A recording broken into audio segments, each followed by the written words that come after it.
Hola, mi llamo Eduardo. Hello, my name is Eddie, and I went on the Chiapas trip this past spring, and I'm going to tell you a little bit about it today.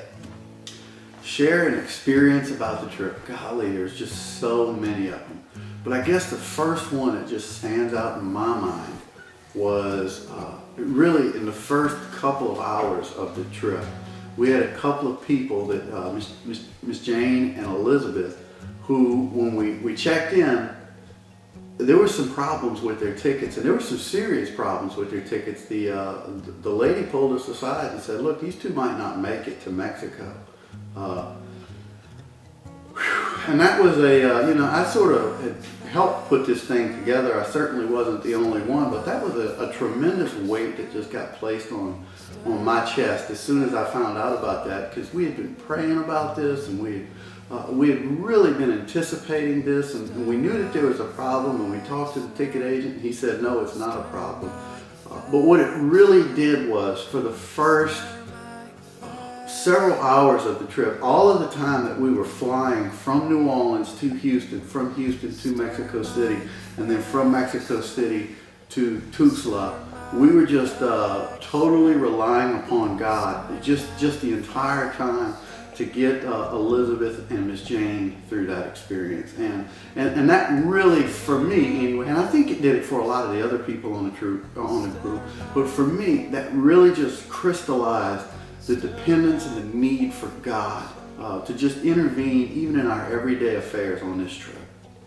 The second experience I'd like to share with you happened in El Recuerdo, a little city, actually a little town. And in that town, we had a medical mission set up, and one of the people that came to it was a father and a son. Now, his father had prayed to receive Christ a couple of minutes before he got to see the doctor with his son. And when we started asking him what the problems were, he said, my son's deaf.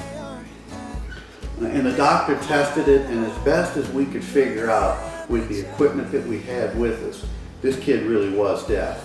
And I don't know why, but Sergio just felt led to pray over him, and so did the doctor. And so the doctor, Sergio, me, and probably a few other people prayed over him.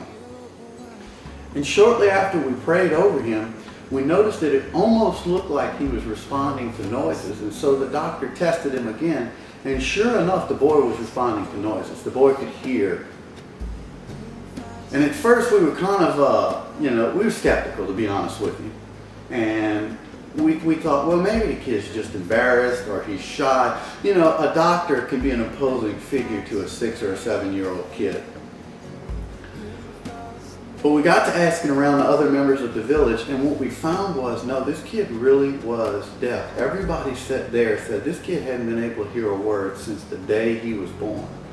And I'm skeptical at heart. And part of me still doesn't believe that happened. And just thinking about that, it's profound to me.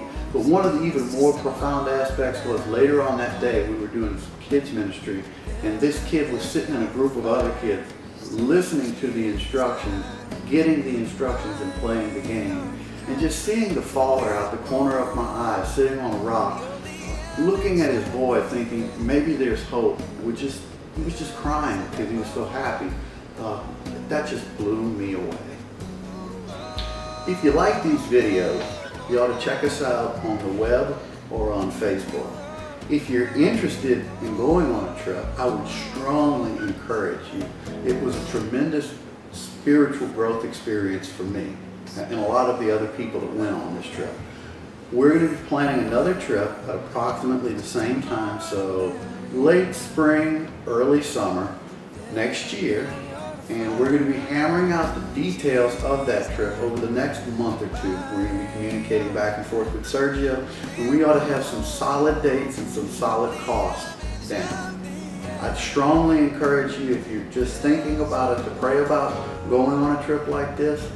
You won't regret it. And in closing, I'd just like to thank you for listening to me talk for a couple of minutes, and everybody have a blessed day.